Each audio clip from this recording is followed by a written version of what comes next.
You gotta get your patches. Get your patches. You can make you laugh. It's like a pin around. Yeah, you get right off hers.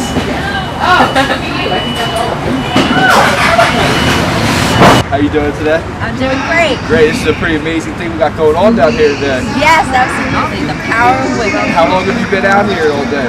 Oh, since like 5 o'clock this morning. Okay, 5 this morning. Yes. Wow. We just got down here, so this is a little overwhelming for all of us that's coming in. But I want to ask you a couple questions about today, help spread the awareness about everything. What movements are all involved in this? So it's actually one movement. It is called the Women's Rights Movement. Okay. But that encompasses so many different causes. Sometimes they conflict, sometimes they don't. So for instance, there are plenty of women that do not want an abortion. They don't believe in it. That doesn't necessarily mean that they believe that other women don't have the right to make their own choice on their own body. So there's this not really tension, it's just different beliefs on an issue. But things like equal pay, things like access to health care, paternity care, even within the equality aspect, what a woman is paid is very much determined by her race, which is insane. So white women, 78 cents to the dollar. African American women, 62 cents to the dollar. Me, Latina, 52 cents to the dollar. So there are many intersectional aspects that are also at play today. Okay. What can men do to help support these kinds of movements? I think one of the biggest things that men can do is be supportive and listen. Oftentimes we just need a sounding board for the craziness that happens in our lives. And to know that we are supported, to know that we have our own champion that has got our back is huge. My husband was here. He's like, I'm not a woman. He's like, I do believe you should get equal pay. He's like, so absolutely I'm coming out to support you. As I'm one of the founders of this whole thing here in Philly, it was really important for me that Philadelphia was represented since we are the birthplace of liberty. Yeah, gotcha. Well, I think a lot of men out there want to help, maybe aren't all there yet or know what to do to help. So that's why I asked that. I think it's important for men to support causes like this and to get behind the women when they're taking a stand. If we can birth the nation, we can certainly govern it. What'd you say? If we can birth the nation, we can certainly govern it. Yeah, true that. All right, so what kind of action do you think needs to happen to end this battle of the sexes in politics? I think we need to just accept one another, not necessarily, kind of just almost tolerate one another. We don't need to be best friends. We just need to come together on causes and legislation and pass things that are actually constitutional. And then we can, if you don't ever talk to people that are different than you and have different beliefs than you, then you never evolve. So I think that's talk, listen, and pair together to actually get things done. Makes sense. Makes a lot of sense. Why do you think women have been oppressed throughout time, financially and in other ways? That is a deep question. Okay, so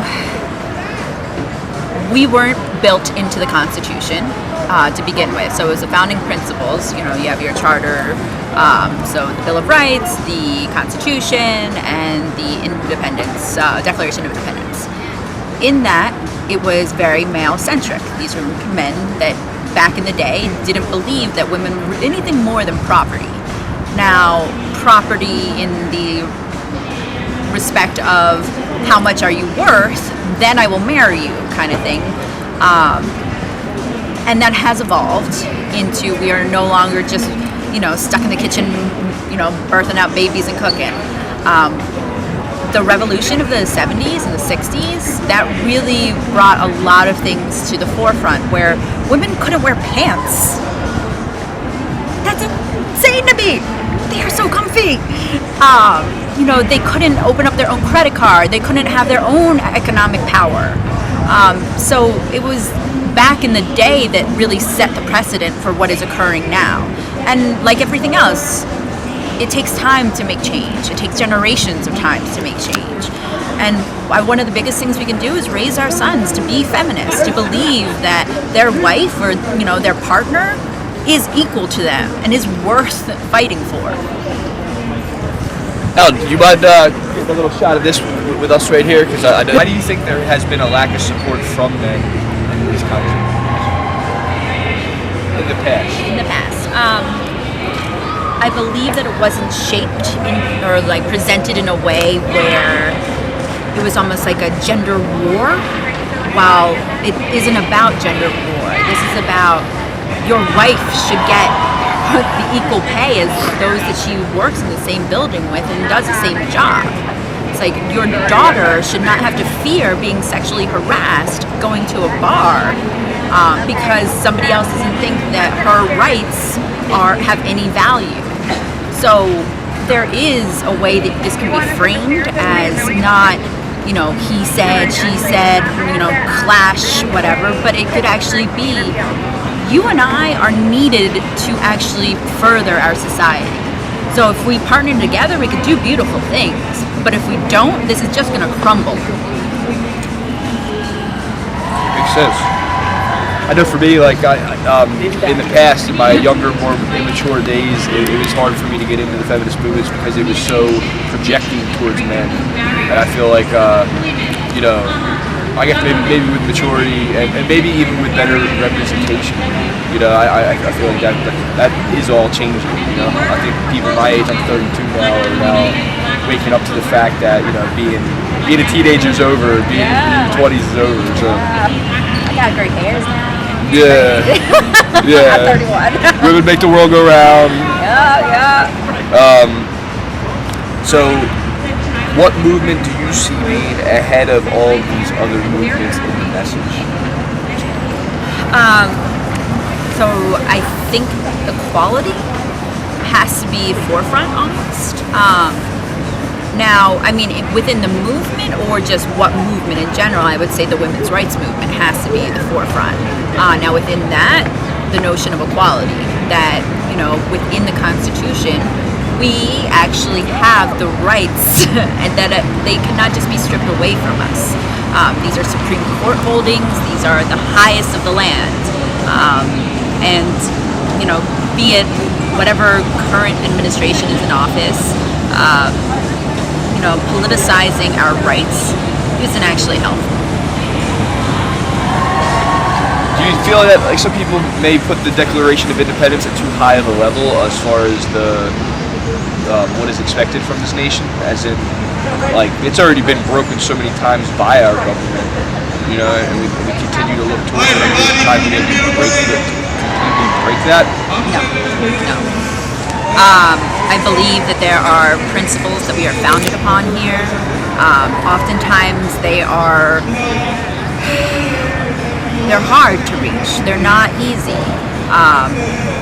But it is still our bedrock. It is still what we, as a society, especially if we have already signed into the social contract and constitutional norms that, yes, we are created equal. Yes, within the Constitution, I absolutely believe in the Second Amendment. I just believe that maybe we should have a few more regulations. Weapons weren't the same when they were drafting the Second Amendment as they were now. And, I have a gun, I carry, but do I have an assault weapon? Absolutely not. If I were in the Army, I would have an assault weapon, but I'm not in the Army, so I should not have access to assault weapons. So, you feel that the Declaration of Independence was written by corrupt individuals? Well, was it Jefferson? I believe it was. Yeah. People weren't are all those flawed. people Freemasons, and weren't all those people slave owners? And Right, but you also have to take it into context. That back then, that was totally normal. That was the economic drive. That was really one of the biggest things when they said we're getting rid of slaves. You are destroying their economy. Now, of course, you and I know that a person is a person and it is not just a machine. to pick crops. That is not a person's worth. But in the context of back in 1760s, 1776, even up until Lincoln was president, that was a big deal. That was their economic growth and their GDP. So, I mean, you could even look at the Bible, and there's plenty of the Bible I don't agree with, but there's certain things that I do, and the Declaration of Independence is a beautiful document. It often talks about, what our projected goals are, what we could be, and it doesn't necessarily say what we are.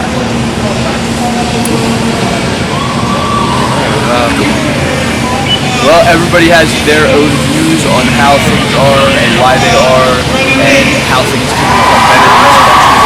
So we're here at Bish News signing out. Thank you for your time. Thanks for helping us understand better. And I tried to ask you just the questions that I would ask for my own self-understanding of yourself. So, Thank you. yeah, so thank you. Rick Wheeler. Bish News podcast. Did you guys have a good time? We don't have a card on us today. No, Vishnu. Yeah, Okay. we'll get your number. All right, excellent. We'll I would love it. Thank Cool. you. Thank you. No problem. Thank you. The Bish News podcast. And here with someone from the city. Senator Galen Leach and my daughter Brennan Leach. So we're here with some heavy hitters right now. And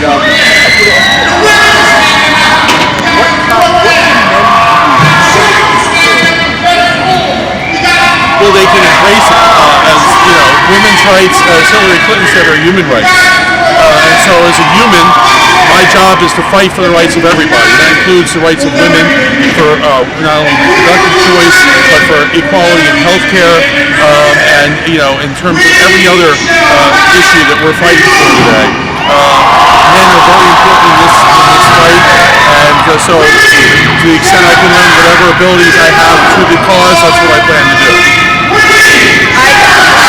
A lot of people in school didn't come to the march because they thought it was just for women. But this march is so much more than our rights. It's for their daughters, their mothers, and the future generation. So I think my dad's support and the support as many men as we can get is crucial. what kind of action do you think needs to happen to end the battle of the sexes in politics worldwide? Well, I would say that that's a tall order. It's a big world, and there's a lot of diversity in the world. I think that the most important thing is for us to act locally. Try to fight for equality in our municipality, in our city, in our state. And I think that will have, as Robert Kennedy said, reverberations that ripple throughout the world. But locally is where I think it's most important right now, and that's why we're here today in our hometown. I agree. That's a very good answer. Why do you think that women have been oppressed? Because people are idiots. You have a better word. I think that, not to disrespect men, but they didn't always think we could do it physically or mentally, but I think as the years go on and people advance, we were proving them wrong again and again. So I'm proud to be part of this movement that is continuing to carry that message through the generations. Why do you think that there's been a lack of support from men in these kinds of movements? Well, look, there's a lot of issues to address in politics, and for some men, it wasn't a priority. They were addressing issues, sometimes even good-hearted men were thought, let's focus on the environment, let's focus on tax fairness, let's focus on the safety net. I don't think people fully embraced the cause of women's rights until recently, until the last 20 or 30 years. But now that I have, I think what the premise of your question is changing, and that we are going to have men fully engaged in this going forward. I completely agree. Are there any movements that you see being on the forefront or even ahead of other movements in all this as far as the message goes? Well, I think a lot of it right now is frankly reactive. I think we have a new situation where we have, for the first time in history, for the first time in modern history, a president who is overtly hostile to women. And so I think we're going to all have to sort of recalibrate, figure out how to deal with this as what this means and the manifestations of this unfold over the next few weeks and months. I think along with this battle, the battle for LGBT rights, transgender rights, they're all on the rise. I think they're moving as one, and marches like this unite all of the issues and the people that are progressive and trying to work to better them, and I think that they are all going to be continued together.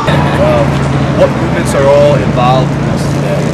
Well, we actually have a program, so there have been a lot of municipal officials and state representatives here.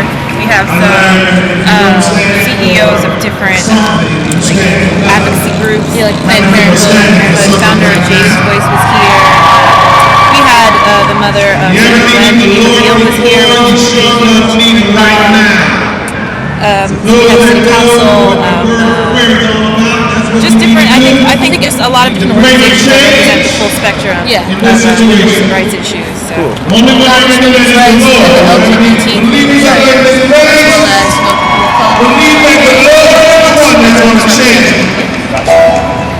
What kind of action do you think needs to happen to end this battle of the sexes in politics so that women can, make the same amount of money? Well, I think it's, even though we do need it to be a political issue so that we have things on the books that protect women's rights and women's equality, I think we need to stop looking at it as a political spectrum issue. It should be something that is kind of like a generally accepted thing.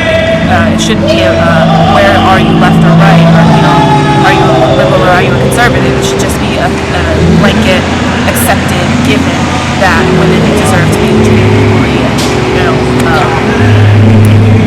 I think we need to be more proactive. This event, this march, I love, but this is just a start. So from here on out, we need to make sure we organize. We need to make sure, even though it's more than just a political spectrum, we're calling our senators, calling our local officials, and we're making sure our voices are heard. What can men do to help? I think men can help by in their personal lives calling out sexism and misogyny.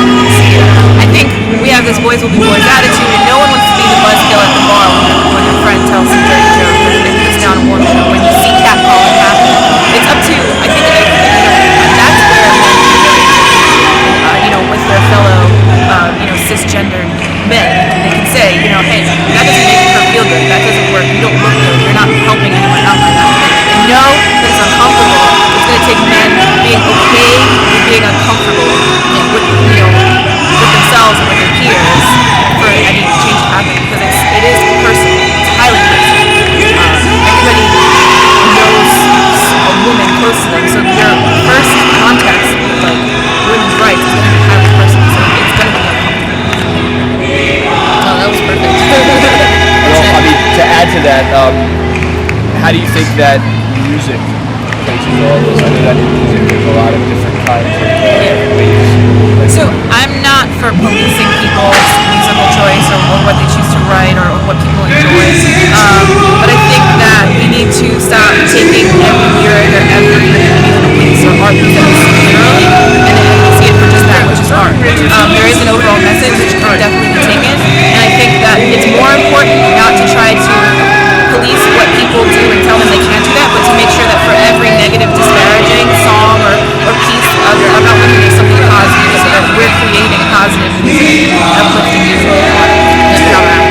Yeah, you have to understand and separate the art from the artist, what they create, and then really what they stand for as a person. So as a musician, that's really big for me. And you can look at many musicians and look at their past and be like, well, I don't know about that, that was kind of sketchy. What do they really stand for? That sums it up pretty well. So why do you think that women have been oppressed throughout time? Well, I think it's really important to understand that this oppression of this idea of oppressing women isn't necessarily like a forever. There are a lot of ancient societies where women were not necessarily oppressed. We're kind of living in this like Abrahamic religion influence society where we see women as oppressed, but that's not necessarily the case everywhere. And so it's important that we understand the historical, the reality that women have not always taken a secondary role. And I think that in the society where we do see that women are oppressed, I think it's a matter of strength. It's a matter of it's really easy to control people when you tell people this is where they belong.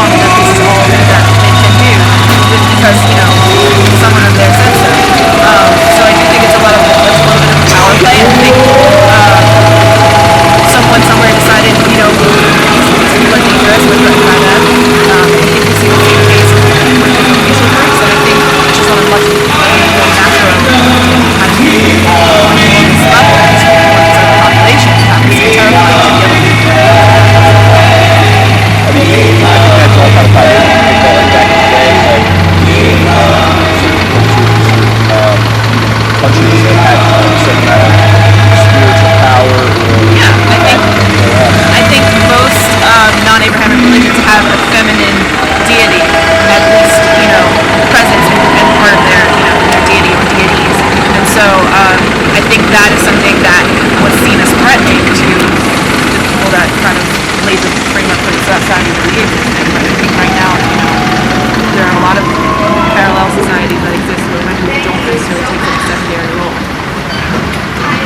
all the men out there, roll with the goddesses, yo. You gotta do it. You gotta do it. Once you don't, you gotta do it. Shiva. Yes, Shiva? Yeah, well, this podcast is called History. So Yeah, oh, right, yeah. we're coming hard with it. What movement do you see being ahead of all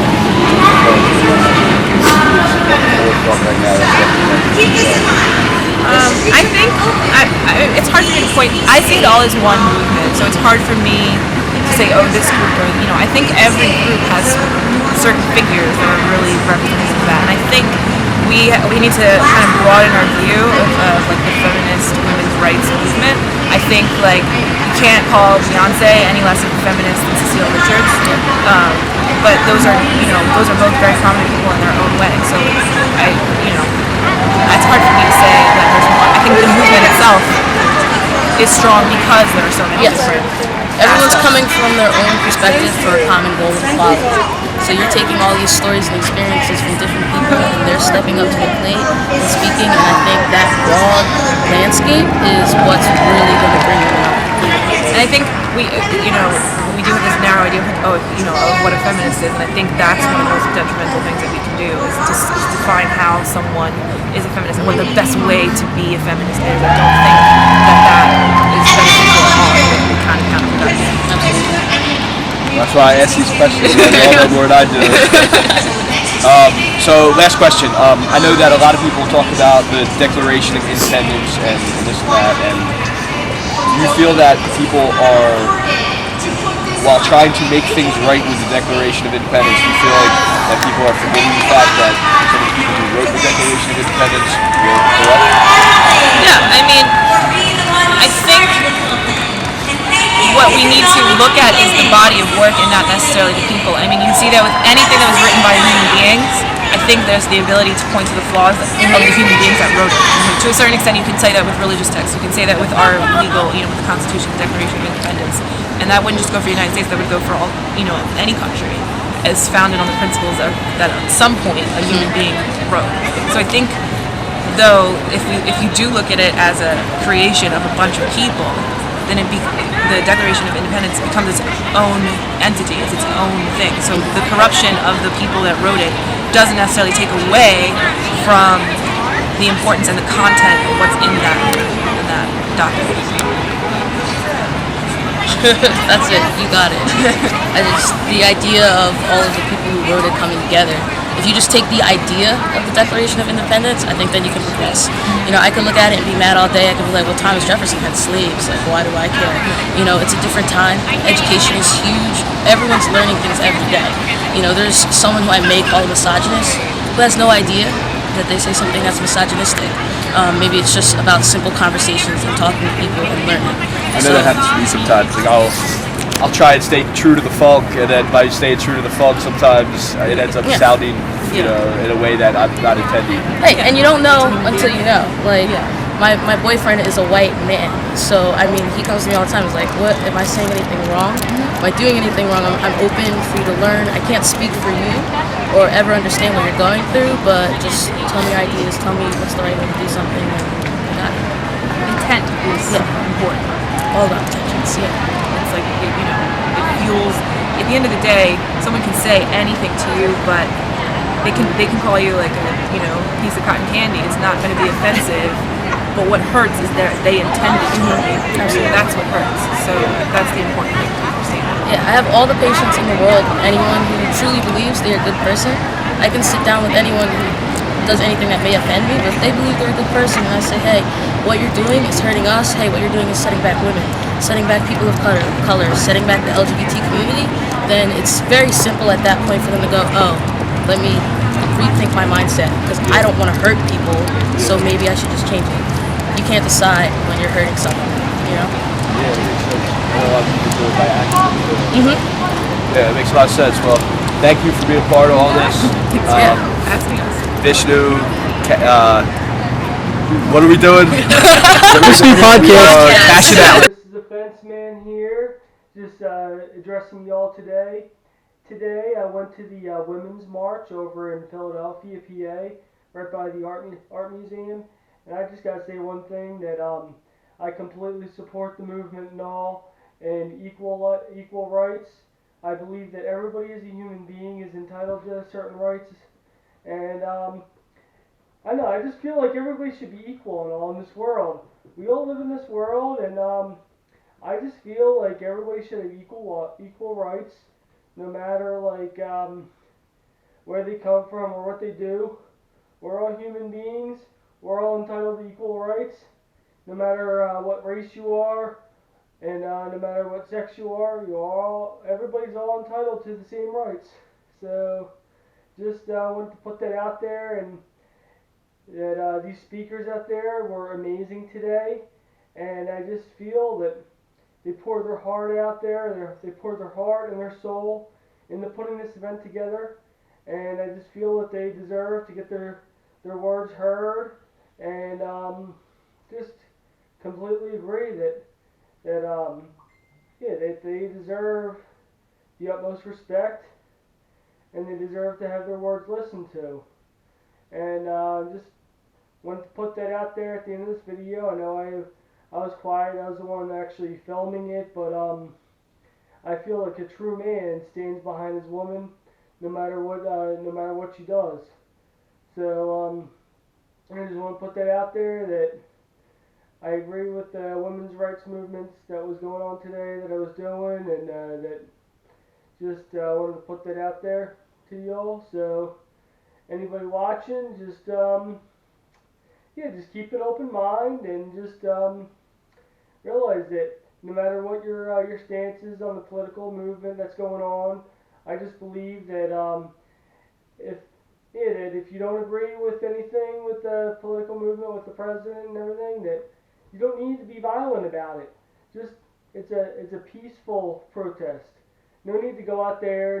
No need to flip over cars. No need to like set fire to stuff. Just be peaceful about it, and just get your voice heard. Yeah, just everybody deserves to have a voice in this world, man. We all live here in this world together, so just everybody just know that you don't need to be violent, or don't need to be flipping over cars, don't need to be setting fire to things just to get your voice heard. Just get your voice heard, get your voice out there, and just do it in a peaceful way. And everybody's voice should be heard and should be respected. Peace out.